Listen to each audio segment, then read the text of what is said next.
আসসালামু আলাইকুম, সবাইকে স্বাগতম জানাচ্ছি মৌমাছি রান্নাঘরে। আজকে আমি তৈরি করব মজাদার বুরিন্দা বা বুন্দিয়া।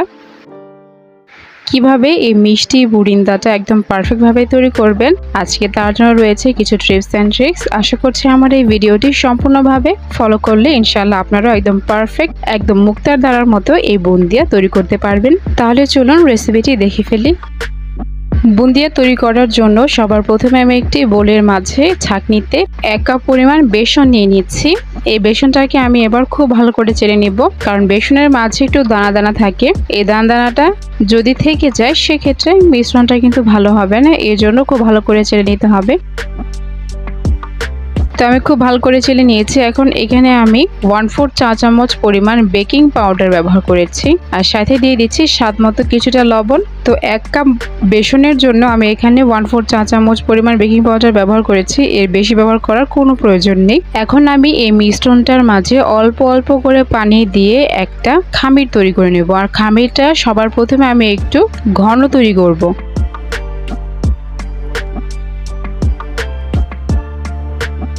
তো এভাবে অল্প অল্প করে পানি দিয়ে আমি একটা ঘন খামির তৈরি করে নিয়েছি।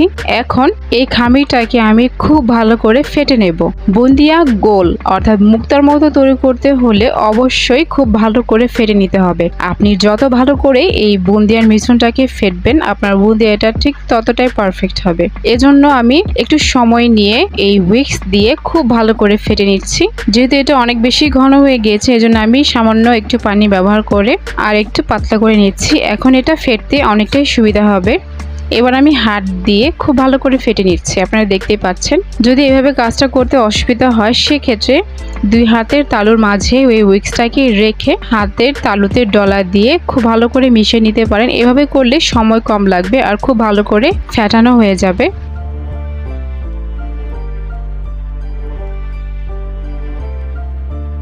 এভাবে আমি 3 মিনিট খুব ভালো করে ফেটে নিচ্ছি। এই ফেটানোটা একদম পারফেক্টলি হয়েছে কিনা সেটা বোঝার একটা উপায় আছে। তো সেজন্য আমি হাতে সামান্য একটু ব্যাটার নিয়ে আমি সামান্য কিছুটা পানি নিয়ে নিয়েছি। সেই পানির মাঝে আমি এই ব্যাটারটাকে দিয়ে দিব। যদি দেখতে পান যে ব্যাটারটা পানির মধ্যে ভেসে উঠছে, তাহলে বুঝতে পারবেন পারফেক্টলি ফেটা হয়েছে। তো আমারটা ভেসে ওঠেনি, এজন্য আমি আরো একটু সময় ফেটে নিচ্ছি। আর অল্প একটু সময় ফেটে নিলে এটা পারফেক্টলি হয়ে যাবে।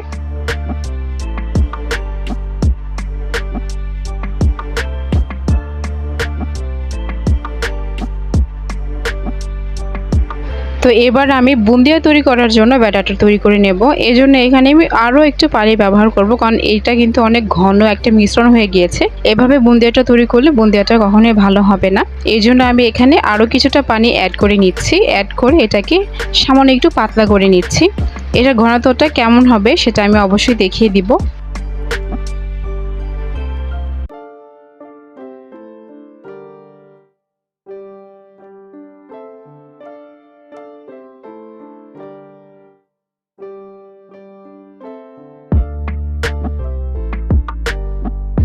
তো আমার এই ব্যাটারটা কিন্তু পারফেক্টলি তৈরি হয়ে গিয়েছে। আপনারা একটু দেখে নিলেই বুঝতে পারবেন যে এর কনসিস্টেন্সিটা কেমন হবে। যখন উপর থেকে ফেলবেন এরকম ফোঁটা ফোঁটা পড়বে, কিন্তু অতিরিক্ত পাতলাও না আবার অতিরিক্ত ঘনও হবে না। কিন্তু আপনারা একটু ভালো করে খেয়াল করলেই বুঝতে পারবেন এরকম একটা ধারায় নিচের দিকে পড়তে থাকবে। তো আমি বারবার দেখিয়ে দিচ্ছি আপনাদের সুবিধার জন্য। এবার আমি যেহেতু 2 কালারের বুন্দিয়া তৈরি করব, এর জন্য অন্য একটা বাটিতে আর তার মাঝে আমি ব্যবহার করব কিছুটা রেড ফুড কালার। এবার আমি শিরাটা তৈরি করে নেব। তো শিরা তৈরি করার জন্য এখানে আমি 1 কাপ পরিমাণ চিনি ব্যবহার করছি। এখানে আমি আখের চিনি ব্যবহার করছি। আপনারা চাইলে নরমাল চিনিটা ব্যবহার করতে পারেন, কারণ নরমাল চিনি ব্যবহার করলে বুরিন্দার গ্লেজটা অনেক সুন্দর আসে। এবার আমি এখানে দিয়ে দিচ্ছি 1/2 কাপ পরিমাণ পানি। নেড়ে চেড়ে দিয়ে চিনিটা গলে যাওয়া পর্যন্ত অপেক্ষা করব। অর্থাৎ যখন প্রথম বলকটা চলে আসবে তখনই আমরা এই হাঁড়িটাকে চুলা থেকে নামিয়ে ঢাকনা দিয়ে ঢেকে রেখে দেব। শিরাটা কিন্তু অতিরিক্ত পরিমাণে ঘন করা যাবে না, সেক্ষেত্রে বুরিন্দার মাঝে এই শিরাটা কিন্তু প্রবেশ করতে পারবে না, তখন বুরিন্দাটা কিন্তু খেতেও ভালো লাগবে না।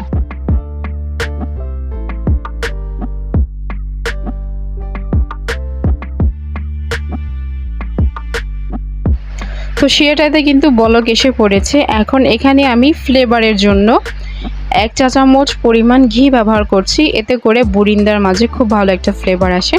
আপনারা চাইলে এখানে এলাচের গুঁড়া বা গোলাপ জল ব্যবহার করতে পারবেন, কোনো সমস্যা নেই। আপনার কাছে যেটা অ্যাভেলেবেল থাকবে সেটা ব্যবহার করলেই হবে। এবার আমি এটাকে ঢেকে রেখে দেবো এক সাইডে। তো চলে এলাম এবার আমি বুরিন্দাগুলোকে ভাজার জন্য। বুরিন্দাগুলোকে ভাজার জন্য একটি ছড়ানো পাত্র নিতে হবে, আর এতে পর্যাপ্ত পরিমাণে তেল দিতে হবে যাতে বুরিন্দাগুলো নিচের দিকে যে আবার উপরে ওঠার স্পেসটা পায়। তো এখন এই তেলটাকে আমি হাই হিটে খুব ভালো করে গরম করে নিচ্ছি। তেলটা কিন্তু অবশ্যই খুব ভালো করে গরম করে নিতে হবে, নাহলে কিন্তু বুরিন্দাগুলো চ্যাপ্টা তৈরি হবে। তেলটা যখন একদম গরম হয়ে যাবে তখন আমরা এর মাঝে বুরিন্দার ডোটা ব্যবহার করব। তো এর জন্য আমি এখানে একটা ছিদ্রযুক্ত চামচ ব্যবহার করছি। এই চামচটা ব্যবহার করে আপনারা খুব সহজে বুরিন্দার গোল শেপটা তৈরি করে নিতে পারবেন। তেলটা পারফেক্টলি গরম হয়েছে কিনা সেটা বোঝার জন্য একটা ড্রপ আমি তেলের মাঝে দিয়ে দিয়েছি, আর সাথে সাথে সেটা উপরের দিকে ভেসে উঠেছে। এর মানে তেলটা একদম সঠিক তাপমাত্রায় গরম হয়েছে। এখন আমরা বুরিন্দা তৈরি করব।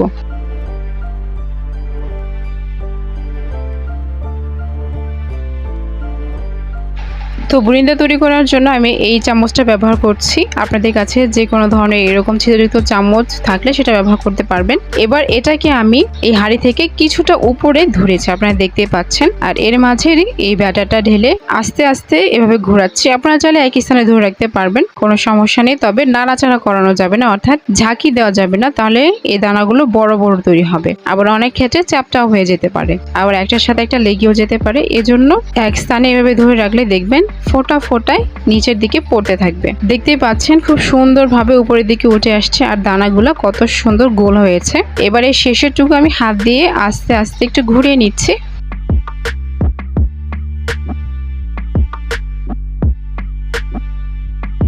এবার আমি এই দানাগুলোকে 1 মিনিট সময় নিয়ে ভেজে নেব। অতিরিক্ত ভাজার কোনো প্রয়োজন নেই, এতে করে বাহিরের অংশটা অনেক বেশি ক্রিস্পি হয়ে যাবে।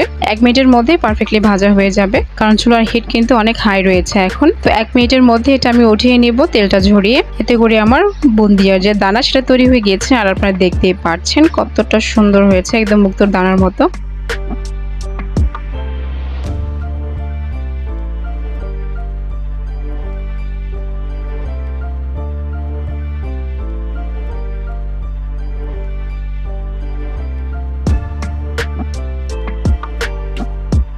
একইভাবে আমি রেড কালার যে ডোটা রেখেছিলাম সেটা দিয়েও বুন্দিয়ার এই গোল শেপটা তৈরি করে নিচ্ছি। আপনারা দেখতে পাচ্ছেন আমি সামান্য একটু উপরে রেখেছি, আর এর উপরে আমি ডোটা ঢেলে দিয়ে এভাবে অপেক্ষা করতে থাকবো। নিজের থেকেই ফোঁটা ফোঁটা এখানে ড্রপ হতে থাকবে, আর এই বুন্দিয়াটা তৈরি হতে থাকবে। কোনো নাড়াচাড়া করার প্রয়োজন নেই।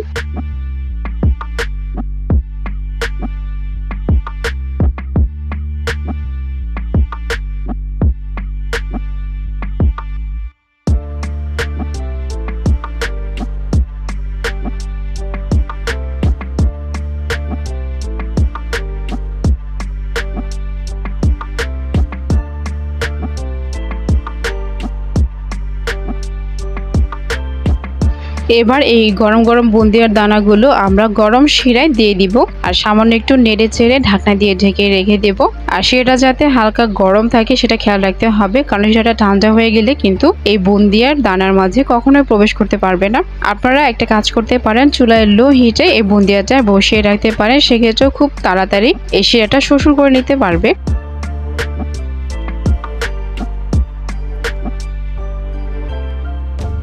তো আমার এই মজাদার বুন্দিয়া কিন্তু তৈরি হয়ে গিয়েছে। আপনারা দেখতেই পাচ্ছেন একদম মুক্তোর দানার মতো হয়েছে, আর কতটা সুন্দর পারফেক্ট শেপের তৈরি হয়েছে আপনারা দেখতেই পাচ্ছেন। আর খেতেও কিন্তু মাশাআল্লাহ খুব ভালো হয়েছিল, আর এর ভেতরেও একদম পর্যাপ্ত পরিমাণে রস প্রবেশ করেছে। আমি আপনাদের দেখিয়ে দিচ্ছি একটা।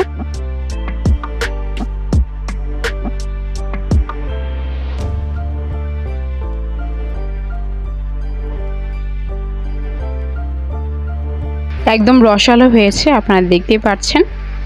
আশা করছি ভিডিওটি আপনাদের একটু হলেও কাজে আসবে। আজকে এখানে শেষ করছি। আল্লাহ হাফেজ।